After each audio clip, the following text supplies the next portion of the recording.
Welcome to TJbletop. I am TJ, your humble bard, here to tell you another tale from the dice table. And this is one of my earliest stories of role-playing. And this is one I've actually told on this channel before, but I didn't have a Dungeons & Dragons specific show back then, so we're going to retell it now so it has its own little place to live on my YouTube channel. And this goes back to my high school days. See, back then, it was typically, when you're that young, if you're playing Dungeons & Dragons, it usually means you have one friend in particular who just happened to be like, that was his hobby, that's where his allowance or his meager earnings went to. Buying new books, buying the supplies and all, the dice and the pages you needed, and that was just his thing. And for us, it was my old friend Ricky, and Ricky had all the, he just collected whatever random role-playing games seemed to fit that day. Because looking back on it, Ricky had a really nice house and lived in a really expensive looking neighborhood with its own golf course. So I'm willing to bet Ricky's parents were very well off and paid for a lot of these expensive RPG books, because most couldn't hope to afford this. So Ricky was kind of our go-to guy to play D&D, and this was back in the AD&D days. And this is when they started coming out with more tabletop RPG games. And I can remember trying a bunch with that group of friends. I tried Vampire the Masquerade and found out I really suck at pretending that I'm a vampire. I think I ended up completely botching my first encounter in multiple ways and just giving away the fact that I was a vampire. And I think I said, okay, fine, thank you. And I kind of went off to my friend's room to play on his PlayStation for the rest of the night. But that was the beginning and the end of my Vampire the Masquerade days. But the one game that I actually liked and that Ricky really liked running was for not vampire. Get tired. I have no more vampire stories. I've told this story before, and now I'm getting it wrong. No, the one we played more than D&D was Werewolf: The Apocalypse, and I cannot begin to tell you what we were doing. I'm pretty sure we were playing the games wrong. Because I don't remember any really complicated stories. I don't remember anything being groundbreaking, this is high-end Dungeons & Dragons, high-end tabletop gaming, or anything like that. I think we were just running modules, just basic campaign stuff that he was reading from the book. But we liked playing it so much that I would tell stories about our games to my friend Chris, who wasn't in that circle of friends. He was just a neighborhood friend. And he was someone who was into D&D back in his early days. He had starter sets and things, and he gave me a bunch of the old module books and a bunch of the old dice that he had. Still have those too. And let me tell you, the old school D20 that came with that, unbalanced as hell. That got me a lot of nat ones. Yeah, but Ricky really wanted to actually learn how to play, because he had the games, he had those basic adventure books, but he never had anyone to play with. He was just kind of like a secluded kid and never really had the chance to have a group of friends large enough and rich enough to have those books. So, normally we would spend the night at Ricky's house and just play Dungeons & Dragons all night until we started falling asleep.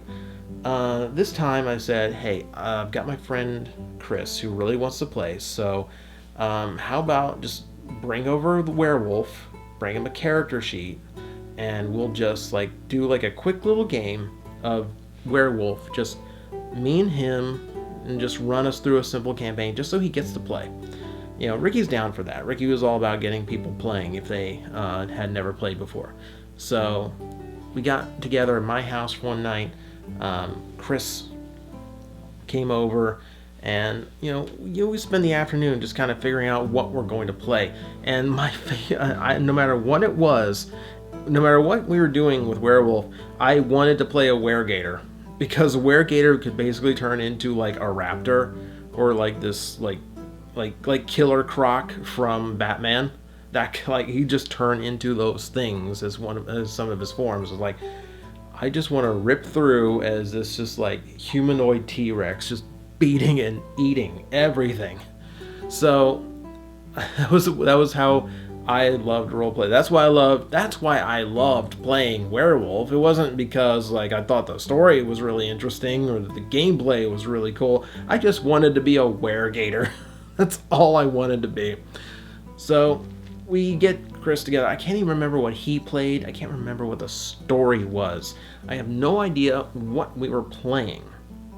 All I know is that we do our, normal, we're like just playing video. We're spending the night playing video games and figuring out his character.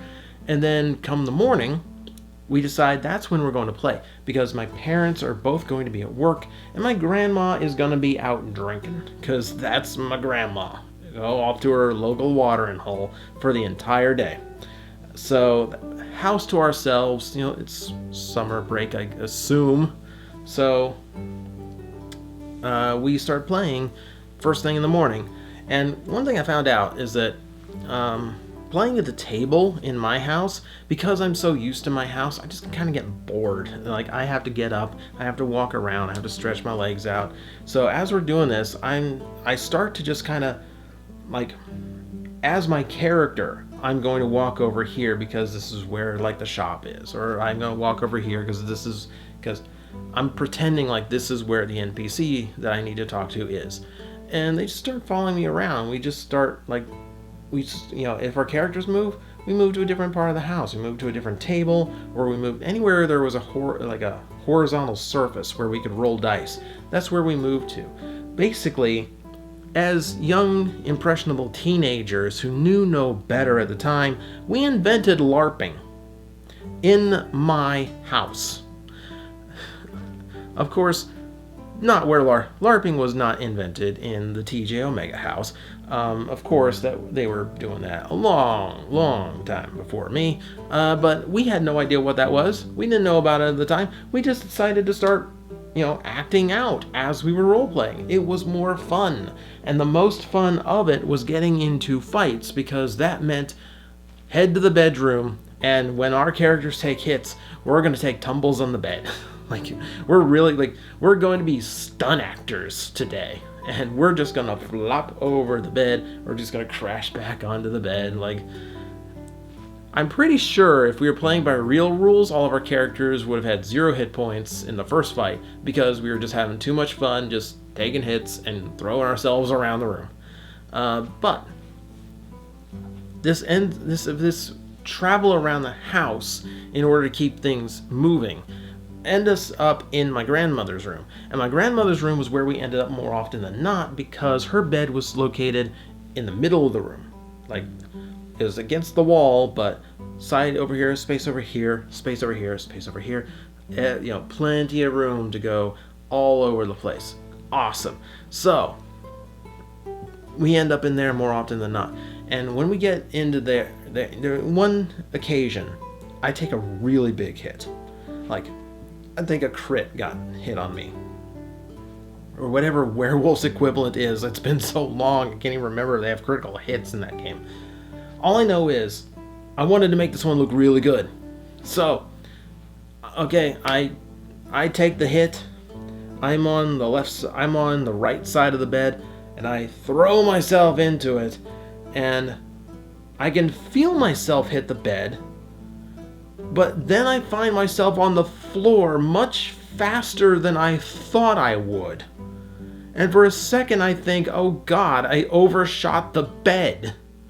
And I can hear Chris gasp, and I can hear Ricky gasp, and I can hear words that I shouldn't have been saying at those times, at those ages. But I'm trying to get no, I'm fine, I'm not hurt, because nothing hurt. I didn't get hurt. So, I just picked myself up and turned around, and the corner of my grandmother's bed was pointed this way. It was pointed down at the floor. I had landed at such an angle and such a velocity, I managed to bend the steel leg of her bed frame in. panic time, because I know when my mom and dad are getting home, but this is my grandma's bed, and I don't know when my grandma's getting home. And we're like, the game's done, by the way. When you break the furniture, when you break grandma's furniture, game ends. So we're picking up the bed and we're trying to pull this thing back into place. We are young high schoolers. Like, this might have even been in middle school. I think this is actually middle school now that I really think about it. This is when I was really hanging out with Ricky. We're middle schoolers, and we're trying to pull this thing back into place, and we're just struggling against the steel. We are 3 nerds who pretty much barely passed in gym class. Like, I know me, like, I have a little bit of meat on me. Ricky was a stick. Ricky was the kind of kid who gave his lunch away at lunch and didn't get anything to, and like, he just, like, got a chocolate milk, and that was his entire lunch. He was that kind of kid, super scrawny. So we're doing nothing to steal leg. Ricky's dad comes to pick him up, and they're like, please, my grandmother's coming home. I'm gonna get in so much trouble. You have to help us with this leg. So poor Ricky's dad had to help bend the leg back into place so I would not get into trouble. And I didn't tell him. I told him that I got a little rambunctious and I ran into the bed and it collapsed. I didn't tell him that we did this pretending to be werewolves. But that bed actually between all of us, it finally got back into position. The bed looked normal, and it lasted for a very long time before it collapsed again. And by then, the whole bed needed replacing anyway, so I'm like, okay, dodged bullet. That might have been the hardest I had sweat as a child. The most panic I'd ever felt, certainly. D&D nights at my house ended at that point. We never tried to repeat that experiment. I don't think Chris ever talked role-playing with me ever again. I don't really blame them. Fortunately, I haven't broken any furniture in my role-playing adventures since. But then again, I haven't LARPed since, and you will not catch me LARPing. But, that's just kind of how my D&D LARPing career began and ended. So you might have heard that story before. If not, I hope you enjoyed it. I hope you enjoyed my embarrassment and my failures of my youth. Hopefully the next time I tell you a story of the dice table, it will be a little bit better. Not so much embarrassing, but just actual good D&D story. How about that? Let's try for that next time. You'll have to see. Until then.